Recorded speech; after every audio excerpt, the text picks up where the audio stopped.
Bienvenue à un nouvel épisode de l'Info Négo qu'on sait être fort attendu. Aujourd'hui, on vous donne des nouvelles sur la négociation des fonctionnaires. On vous annonce un grand rassemblement de l'ensemble de l'accréditation fonctionnaire qui aura lieu à la fin mai. Et la mobilisation vous fait un exposé de l'ensemble des initiatives qui ont lieu aux quatre coins du Québec pour faire avancer la négo. Bonjour Maryse. Bonjour Julien. Je pense que cette info négo était attendue. Est-ce que tu pourrais expliquer à nos membres, on en est où en termes de négociation là, sur la table des fonctionnaires? Bon, alors écoute Julien, on se souviendra que le 8 avril dernier, l'employeur nous a fait une proposition écrite. Elle est sur notre site, je pense que les membres sont allés la voir. Le 22 avril suivant, on a rencontré l'employeur puis on lui a dit qu'il n'y en avait pas assez sur la table. Il y avait des pierres d'achoppement dans cette proposition-là. Et depuis ce temps-là, le gouvernement, c'est resté lettre morte. Je n'ai pas eu de retour de l'employeur. Alors, le constat que je fais aujourd'hui, c'est que l'employeur, il n'est pas prêt à bonifier la proposition qu'il nous a faite le 8 avril dernier. Alors, c'est là qu'on en est, Julien. On est rendu dans la négociation. Donc, ce que tu nous dis, c'est qu'à ce jour, l'employeur refuse de bonifier la proposition qu'on a rendue publique aux membres. À ton avis, Maryse, est-ce que le blocage ou ce refus-là provient de tes vis-à-vis du côté du Conseil du Trésor ou est-ce que c'est plus haut dans la hiérarchie qu'il y a un manque de volonté, si on veut? En fait, c'est certainement pas ma vis-à-vis qui bloque, là, parce que ça n'est pas, elle n'a pas le pouvoir, c'est un pouvoir-là. Là. Alors, c'est sûr que où est-ce qu'on attend des mandats, c'est du côté politique. Ça vient du côté politique, ces mandats-là. Fait que, alors, tu sais, Mme Lebel, présidente du Conseil du Trésor, M. Legault, ultimement, là. Alors, ces gens-là, ils n'ont qu'un mot à dire, puis la négociation peut se régler pour les fonctionnaires. Là. Fait que c'est vraiment là qui est le pouvoir. Puis c'est là qu'on détient les clés de la négociation, à mon avis. Je comprends bien cet aspect-là. Donc, c'est un manque de volonté politique, on pourrait dire.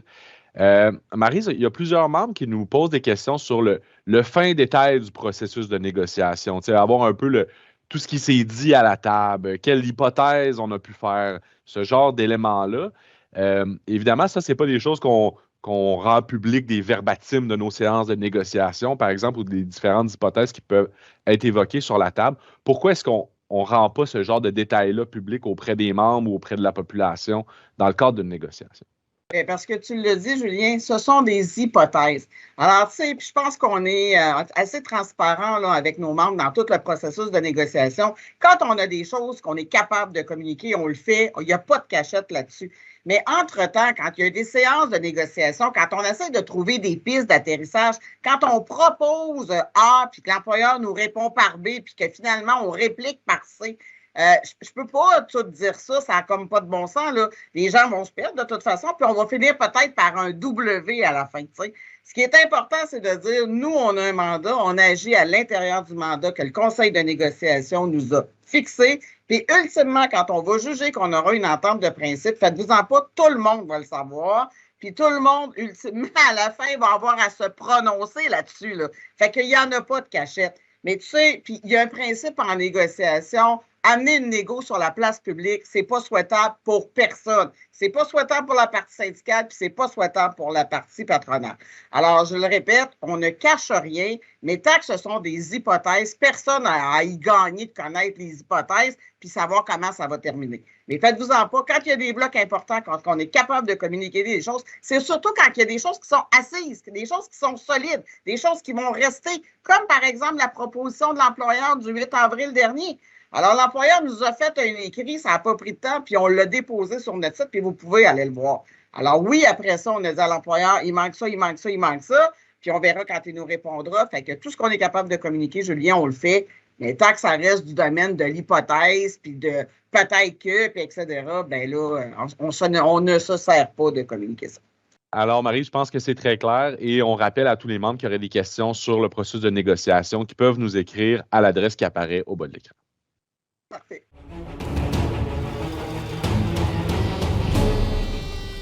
Bonjour Jean-François. Salut Julien.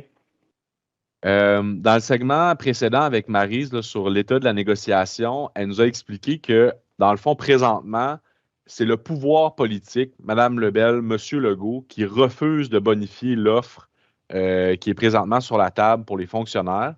Donc, vous, du côté de la mobilisation, comment vous réagissez à cette situation-là? Qu'est-ce qu'on a l'intention de faire pour mettre de la pression sur ceux qui ont, dans le fond, dans les mains le pouvoir de décider là, si notre proposition va être bonifiée ou pas?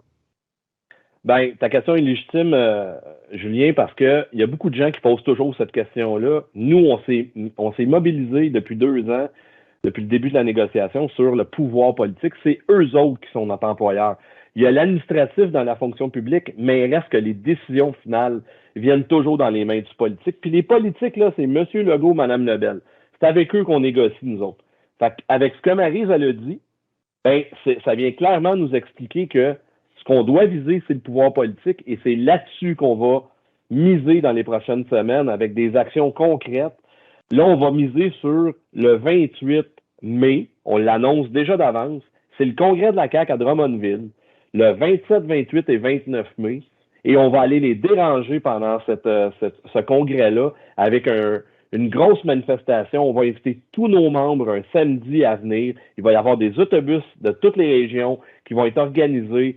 Tout va être fait, nourriture, animation et tout ça. On est après de travailler là-dessus, mais il faut que ça soit le plus gros happening qu'on a fait depuis les 2 dernières années. Il faut qu'on démontre au pouvoir politique qui va tout être concentré cette fin de semaine-là.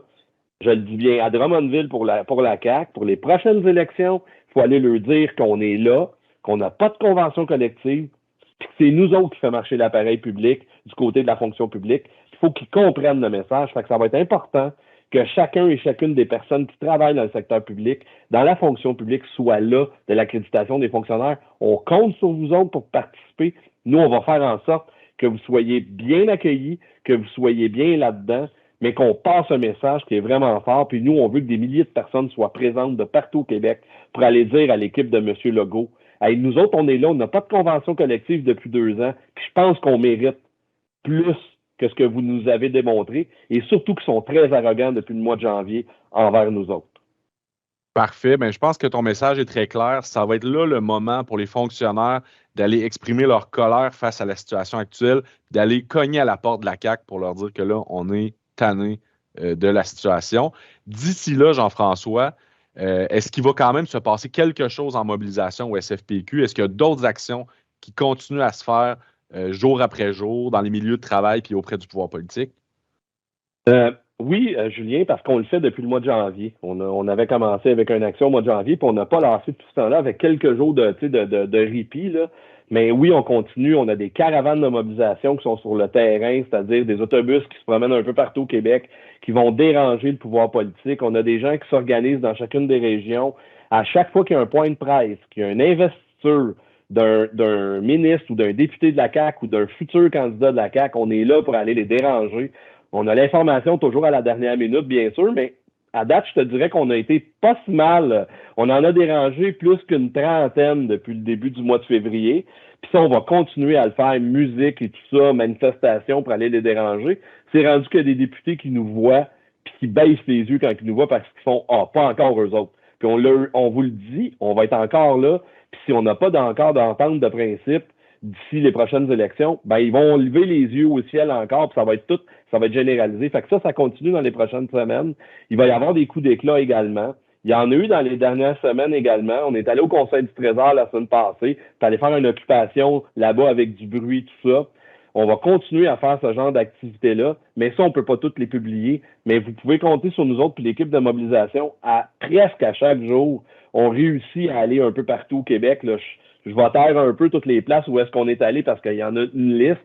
Mais tout ce qui touche les points de presse, les investitures, dans les comtés, quand on a l'information précise, et je le répète encore comme la dernière info négo, sur vos intranets, si vous avez de l'information qui donne des points de presse ou qui donne quelque chose qu'un ministre qui va visiter vos bureaux, écrivez-nous, dites-nous-le, puis nous, on va s'organiser pour aller les déranger. C'est ça qui est payant. C'est extrêmement payant de déranger le pouvoir politique parce que plus on va les fatiguer, eux, ce qu'ils veulent pas, c'est qu'on arrive aux prochaines élections puis qu'on soit dans leurs pattes pendant les prochaines élections parce que pour eux, ça, c'est une problématique majeure. Fait que nous autres, ce qu'on vise, c'est d'avoir une entente de principe avant les élections, mais il faut qu'on les suive à pas. Fait que d'ici le 28 au gros happening, nous, on va continuer sur le terrain dans les prochaines semaines. C'est très clair, Jean-François. Une autre question que nos membres vont se poser sans doute, jusqu'à ce jour, on a fait 3 jours de grève, il nous en reste 7 dans notre besace de jours de grève potentiels. Est-ce qu'il est exclu que d'ici à l'été, on tienne d'autres journées de grève pour également ajouter de la pression face au pouvoir politique, face à la machine de l'État? Non, c'est pas impossible qu'on les utilise. Il nous en reste 7 à utiliser au moment, comme on dit dans notre discours, au moment jugé opportun, on ne ferme pas la porte. Mais là, avec l'équipe de négociation, on s'est entendu pour laisser de la place un peu à la négociation, mais continuer à mettre de la pression sur le pouvoir politique. Il faut être très stratégique, il faut choisir les meilleurs moments pour le faire. Il y a beaucoup de gens qui nous posent des questions. Comment ça, vous ne partez pas en grève demain matin? Pourquoi vous ne le faites pas tout de suite? N'oubliez pas que dans le mandat que vous nous aviez donné, vous nous aviez également donné des mandats de faire des moyens de pression lourds. Et c'est ce qu'on fait. Et les moyens de pression lourds sont très payants. Puis la grève, mais vous le savez, c'est le moyen ultime. Puis on veut le garder pour frapper sur le clou à la dernière place. Puis là, ce qu'on veut faire, c'est d'attendre un petit peu. Mais non, c'est pas exclu, Julien, avant la fin de l'été, parce qu'on les a toujours en banque. Puis on va voir ce qui va arriver avec la réponse de l'offre que le gouvernement va nous donner. Et après ça, on pourra réévaluer à ce moment-là. Mais nous, ce qu'on veut, c'est vraiment se préparer pour le 28 mai. Je le répète encore, mais les journées de grève ne sont pas fermées avant le début de l'été. Là. Ça, c'est clair, net et précis. Là. Parfait. Ben, merci beaucoup, Jean-François, pour ce tour de situation sur tout ce qui se fait du côté de la mobilisation. Et puis, sans aucun doute, chaque membre du SFPQ de l'accréditation fonctionnaire va recevoir dans les prochains jours, les prochaines semaines, l'information nécessaire pour qu'il et elle puissent être présents le 28 au congrès de la CAQ dans le grand rendez-vous de la mobilisation SFPQ. Absolument, Julien, merci beaucoup. C'est sûr que c'est pas de gaieté de cœur, mais bon, il faut se préparer, puis on va être là pour faire bouger les choses. Ça fait que merci beaucoup. Parfait, merci Jean-François. Merci d'avoir été des nôtres.